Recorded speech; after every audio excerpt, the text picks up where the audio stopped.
Untuk abang-abang welding yang nak cari satu mesin welding yang kecil, jimat ruang dan ada tempat penyimpanan, korang boleh dapatkan yang ini.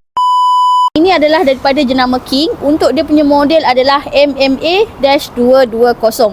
Kita tengok dalam manual book.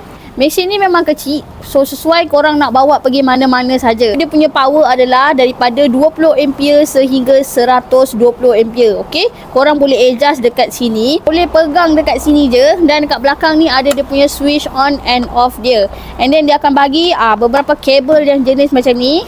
Ini adalah untuk korang sambungkan dekat sini. Okey, depan ni yang bulat dua ni. Yang sebelah kanan saya ni adalah satu welding rod holder. Okey, yang ni adalah untuk earth clamp. So korang boleh pakai dua-dua ni je. Dan untuk tempat penyimpanan dia, korang akan dapat satu box macam ni. Dan dia menggunakan jenis plug 3 pin macam ni, sesuai untuk dekat Malaysia.